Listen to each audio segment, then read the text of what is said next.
वक्फ board के लिए जो देश में नया कानून बना है,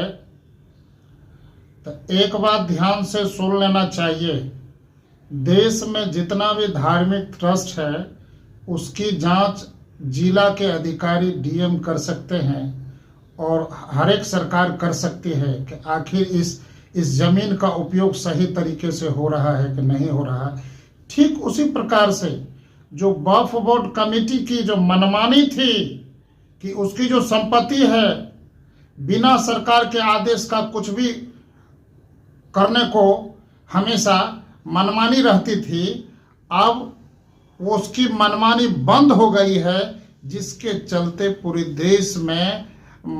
यह लहर है, राजनीतिक लहर है, और जिसको मुस्लिम समाज का वोट लेना है वह इस कानून के हित में नाजायज फायदा उठाने की कोशिश कर रहे हैं। क्योंकि देखिए कि अब जो वक्फ बोर्ड कमेटी के लिए नया कानून का इजाद हुआ है, अब वहां के डीएम उसके वक्फ बोर्ड कमेटी की पूरी संपत्ति की जांच कर सकते हैं कि इसका सही दिशा में, लोक हित दिशा में और लोगों के हित में, समाज के हित में उपयोग हो रहा है या नहीं हो रहा है। इसके लिए बनाने वाले, इस कानून बनाने वाले सरकार को भी बहुत प्रकार का धन्यवाद। देखिए, बांग्लादेश की अजब और गजब कहानी है। कुछ समाज के लोगों को आरक्षण प्राप्त नहीं था, लेकिन शेख हसीना की जब सत्ता आई और आजकल बेहद कुछ महीने पहले एन केन प्रकार पूरे देश में आंदोलन हुआ कि हम लोगों को आरक्षण मिलना चाहिए। शेख हसीना मान्यता दे दी और आरक्षण देने के बाद 7-8 महीने जब आरक्षण को हो गया तो माहौल पूरे देश का शांत था। लेकिन खालिदा जिया, जो इनके ठीक विरोधी, वह भी प्रधानमंत्री के दावेदार थी, उनका बेटा विदेश में रहता है, वो भी एनपी के कार्यकारी अध्यक्ष हैं। अब जो है वो लोग इस तरह से माहौल तैयार किया, उनके हित में, खालिदा जिया के हित में इतने प्रकार से विरोध प्रदर्शन हो रहा है पूरे बांग्लादेश में कि नौबत यहाँ तक पहुँची कि प्रधानमंत्री कार्यालय में प्रदर्शन करने वाले लोग भी तहस नहस करना शुरू कर दिए। अंतोगत्वा अफगानिस्तान के राष्ट्रपति के तरह उनको विदेश भागना पड़ा। शेख हसीना को अभी तो भारत में शरण ली है, लेकिन किस देश में अस्थायी तौर पर शरण ली? वैसे तो कहा जाता है कि यूनाइटेड स्टेट ऑफ अमेरिका भी इसको रखने को तैयार नहीं है,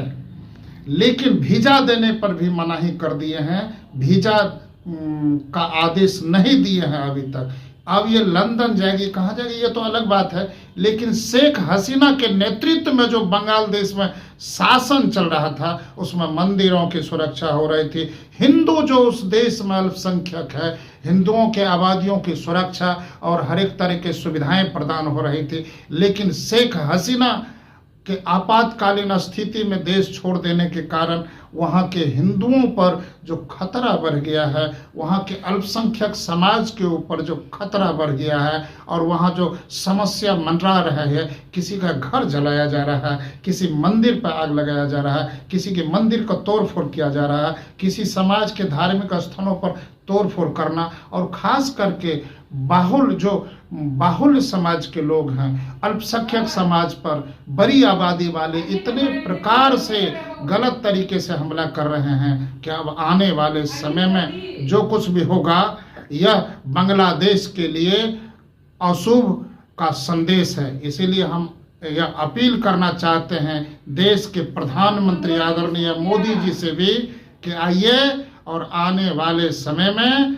बांग्लादेश को भी ध्यान आकृष्ट कीजिए कि वहाँ के हिंदुओं, जो वहाँ के बांग्लादेश में जो अल्पसंख्यक बन बैठे हैं, उसके जान पर हमला है। कम से कम गुजारिश तो कीजिए। ये सच है कि खालिदा जिया वहां के भविष्य के प्रधानमंत्री की दौर में है, लेकिन आजकल जो राष्ट्रीय अवार्ड से पुरस्कृत मोहम्मद यूनिस साहब हैं, उसकी चर्चा खालिदा जिया से आगे है। आने वाले समय में प्रबल संभावना है कि बांग्लादेश के प्रधानमंत्री वही बनेंगे। लेकिन यह तो सही है, खालिदा जिया से तो लाख गुना बेहतर कहा जाए, चूंकि राष्ट्रीय पुरस्कृत से पुरस्कृत होने के नाते ऐसा इतनी विद्वता उसमें जरूर होगी कि अल्पसंख्यक समाज, जो हमारे हिंदू समाज के लोग वहाँ रहते हैं,